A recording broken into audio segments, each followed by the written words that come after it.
দর্শক বন্ধু, এই ধরনের গুণ থাকলে আপনারা কিভাবে শর্ট ট্রিক ব্যবহার করবেন আসুন করে দেখাই। এখানে দেখুন সব বিজোড় সংখ্যা রয়েছে, তাই আমরা কি করব, এক গাঁট বাড়িয়ে অর্ধেক করে নেব, জোড় করে অর্ধেক করে নেওয়া। তার মানে কি, এক গাঁট বাড়ালে কত হচ্ছে, 13 কে এক গাঁট বাড়ালে 14, 14 অর্ধেক কত 7 নিয়ে নিলাম। 15 কে এক গাঁট বাড়িয়ে দিন 16, 16 অর্ধেক কত 8, 18 অর্ধেক কত 9, 20 অর্ধেক কত 10, 22 অর্ধেক কত 11, 24 অর্ধেক কত 12, 26 অর্ধেক কত 13, 28 অর্ধেক কত 14, 30 অর্ধেক কত 15। জাস্ট এক গাঁট বাড়িয়ে আমি অর্ধেক করে নিলাম। এবারে আমরা কি করব, আসল খেল আছে এখানে।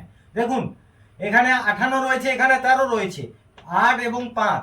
দেখুন মনে মনে করুন, 8 থেকে 5 বাদ দিয়ে দিন, প্রথম সংখ্যা হচ্ছে কত 3।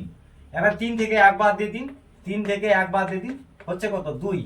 এই 3 আর 2 যে সংখ্যাটা রয়েছে, তাহলে এটি হচ্ছে এর পরের সংখ্যা 5 হয়ে গেল। এবারে আমরা কি করব, এর পরের সংখ্যা তো আমি পেয়ে গেলাম। এরপরে আমরা কি করব, 3 আর 1 যোগ করুন, কত হচ্ছে 4। এর পরের সংখ্যা হচ্ছে 4 হয়ে গেল, রাইট অ্যান্সার। এদের গুপ্ত চাবি কটি হচ্ছে 2 নম্বরে, যাকে 16 ধরেছিলাম অর্ধেক করে 8 করেছিলাম, সেই 16 হচ্ছে এদের আসল চাবিকাঠি। এই 16ই কিন্তু এদের ফের সমাপ্ত করে দেবে।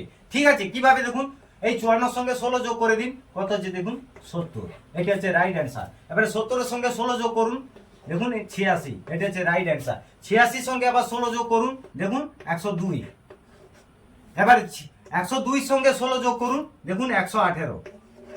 এবারে 118 সঙ্গে 16 যোগ করুন, 144। 144 এর সঙ্গে 16 যোগ করুন, দেখুন 160। 160 এর সঙ্গে 16 যোগ করুন, 176। এবারে 176 এর সঙ্গে 16 যোগ করুন, দেখুন 192। এটি কি হয়ে গেল উত্তর? একদমই না। এবার কি করবো দেখুন, ক্যারি করুন, ক্যারি করে যোগ করুন। এবারে দেখুন এখানে চাবি তালা খুলে গেছে, দেখুন 10 এর সঙ্গে 1 যোগ করুন, 1102, এটা হচ্ছে রাইট অ্যান্সার। এরপর দেখুন এখানে 11 এর সঙ্গে 2 যোগ করুন, 12 18, এটা হচ্ছে রাইট অ্যান্সার। এরপর দেখুন এখানে 12 এর সঙ্গে 1 যোগ করুন, 13 44, রাইট অ্যান্সার। তারপর দেখুন 13 এর সঙ্গে 1 যোগ করুন, 14 60, এটি হলো রাইট অ্যান্সার। তারপর দেখুন এখানে 14 সঙ্গে 1 যোগ করুন, 15 76, এটি হলো রাইট অ্যান্সার। তারপর দেখুন এখানে 15 সঙ্গে 1 যোগ করুন, 16 92, এটিও রাইট অ্যান্সার। কেমন লাগলো আমার শর্ট ট্রিক? তবে হ্যাঁ, এই প্যাটার্নটি কিন্তু খুবই গুরুত্বপূর্ণ, এটি কিন্তু মনে রাখুন। আর এই ধরনের নিত্য নতুন টপিক দেখতে গেলে আমার চ্যানেলটি ফলো করুন, সাবস্ক্রাইব করে পাশে থাকুন। প্রত্যেকে ভালো থাকুন, ধন্যবাদ।